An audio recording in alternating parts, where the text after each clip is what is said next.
നമസ്കാരം, ഓപ്പൺ ന്യൂസിലേക്ക് സ്വാഗതം. ഇന്നത്തെ പ്രധാന വാർത്തകളിലേക്ക്. ഇരിട്ടി മട്ടന്നൂർ റൂട്ടിൽ കൂരൻമുക്കിലുണ്ടായ വാഹനാപകടത്തിൽ ഗുരുതര പരിക്കേറ്റ ഇരുവരും മരണപ്പെട്ടു. മട്ടന്നൂർ കോളാരി സ്വദേശികളായ അച്ഛനും മകനുമാണ് മരണപ്പെട്ടത്. ഇരിട്ടിയിൽ നിന്നും കണ്ണൂരിലേക്ക് പോവുകയായിരുന്ന ധനലക്ഷ്മി ബസ് സ്കൂട്ടറിലിടിച്ചാണ് അപകടമുണ്ടായത്. കാഞ്ഞങ്ങാട് സംസ്ഥാന പാതയിൽ ചെമ്മനാട് കോട്ടരുവത്ത് മണ്ണിടിഞ്ഞു. കാറിന് മുന്നിലേക്കാണ് മണ്ണിടിഞ്ഞു വീണത്. കാറിന് കേടുപാടുകൾ സംഭവിച്ചുവെങ്കിലും ആർക്കും പരിക്കില്ല. ഉളിക്കല്ലിൽ 10 ലിറ്റർ വിദേശ മദ്യവുമായി മുണ്ടാനൂർ സ്വദേശി ജിജോ കുര്യാക്കോസ് പിടിയിൽ. SHO Dolly, SI K Radhakrishnan, civil police officer Umeshan, Shaji എന്നിവർ ചേർന്നാണ് പിടികൂടിയത്. നീറ്റ് പരീക്ഷാ ക്രമക്കേടിന് പിന്നാലെ കേന്ദ്ര സാമൂഹിക നീതി മന്ത്രാലയത്തിന്റെ കീഴിൽ പ്രവർത്തിക്കുന്ന സ്ഥാപനങ്ങളിലേക്കുള്ള പൊതുയോഗ്യതാ പരീക്ഷയിലും ഗുരുതര വീഴ്ചയെന്ന് പരാതി. അൻസിബ ഹസന്റെ പരാതിയിൽ ടിനി ടോമിനെതിരെ കേസെടുക്കാനാകില്ലെന്ന പോലീസ് റിപ്പോർട്ട് അപൂർണമെന്ന് കോടതി.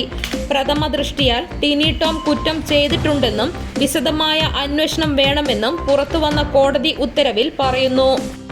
സംസ്ഥാനത്ത് വ്യാപക മഴ. വടക്കൻ കേരളത്തിൽ വ്യാപക മഴക്കെടുതികൾ റിപ്പോർട്ട് ചെയ്തു. കാസർഗോഡും കോഴിക്കോടും മണ്ണിടിഞ്ഞ് അപകടമുണ്ടായി. വീണ്ടും പാമ്പ് ഭീതി. കോഴിക്കോട് യുവാവിന് പാമ്പ് കടിയേറ്റു. സംസ്ഥാനത്തെ കടുത്ത വൈദ്യുതി പ്രതിസന്ധിയിൽ മൺസൂണിനെ പഴിച്ച് KSEB. പുറത്തുനിന്ന് വൈദ്യുതി വാങ്ങി പ്രതിസന്ധി നീക്കാനുള്ള ശ്രമങ്ങൾ ആരംഭിച്ചു. നിയന്ത്രണം ഇനിയും തുടരുമെന്ന് KSEB വ്യക്തമാക്കിയിരുന്നു. സീനിയർ ചേംബർ കേളകം ലീജിയന്റെ നേതൃത്വത്തിൽ ഡോക്ടേഴ്സ് ദിനത്തോടനുബന്ധിച്ച് കേളകത്തെ വിവിധ ഡോക്ടർമാരെ ആദരിച്ചു. ദീർഘകാലം കേളകം ഗവൺമെന്റ് ഹോമിയോ ഡിസ്പെൻസറിയിൽ മെഡിക്കൽ ഓഫീസറായിരുന്ന ഡോക്ടർ KC മത്തായിയെ വീട്ടിലെത്തിയാണ് ആദരിച്ചത്. കൂടാതെ കൊട്ടിയൂർ ഗവൺമെന്റ് ഹോമിയോ ആശുപത്രിയിലെ medical officer doctor Charlie, Kelakam government homeo ആശുപത്രിയിലെ മെഡിക്കൽ ഓഫീസർ ഡോക്ടർ ലീന എന്നിവരെയും ആദരിച്ചു. പെട്രോൾ ഡീസൽ വില കുറച്ച് സ്വകാര്യ ഇന്ധന കമ്പനി നയാര എനർജി. പെട്രോൾ ലിറ്ററിന് 5 രൂപയും ഡീസലിന് ലിറ്ററിന് 3 രൂപയുമാണ് കുറച്ചത്. ക്രൂഡ് ഓയിൽ വിലയിലെ ഇടിവിനെ തുടർന്നാണ് നടപടി. സംഘപരിവാർ പശ്ചാത്തലമടക്കം പരിശോധിക്കണം. ശേഷാദ്രിനാഥിന്റെ നിയമന ശുപാർശയിൽ ഹൈക്കമാൻഡ് ഇടപെടൽ.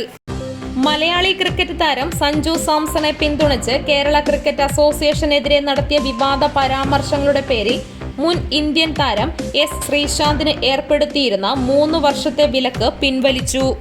ഹൈക്കോടതി ഇടപെടൽ. ശിക്ഷാ ഇളവ് അപേക്ഷകളിൽ തീരുമാനം വേഗത്തിൽ വേണം. ജയിലുകളിൽ ജീവപര്യന്തം തടവുകൾ 1851 പേർ. യൂണിഫോമിൽ മതചടങ്ങുകളിലും ആഘോഷങ്ങളിലും പങ്കെടുക്കരുത്. പോലീസുകാർക്ക് സർക്കുലർ പുറത്തിറക്കി DGP.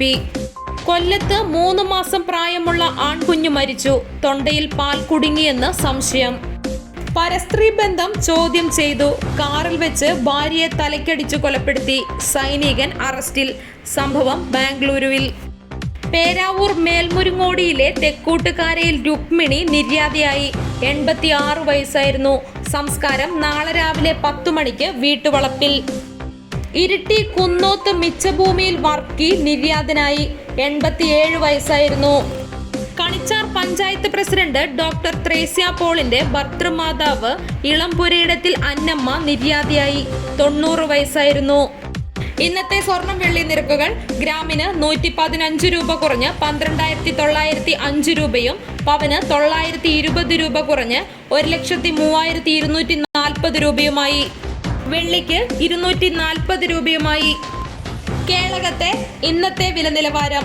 റബ്ബർ 264, ലോട്ട് 249, ഒട്ടുപാൽ 150, കുരുമുളക് 680, അടയ്ക്ക 370, തേങ്ങ 45, കാപ്പിക്കുരു 200, ചിരട്ടപ്പാൽ 140, കൊക്കോ 70, പുളി 160. ഇതോടുകൂടി ഇന്നത്തെ വാർത്താ ബുള്ളറ്റിൻ അവസാനിച്ചു. നന്ദി.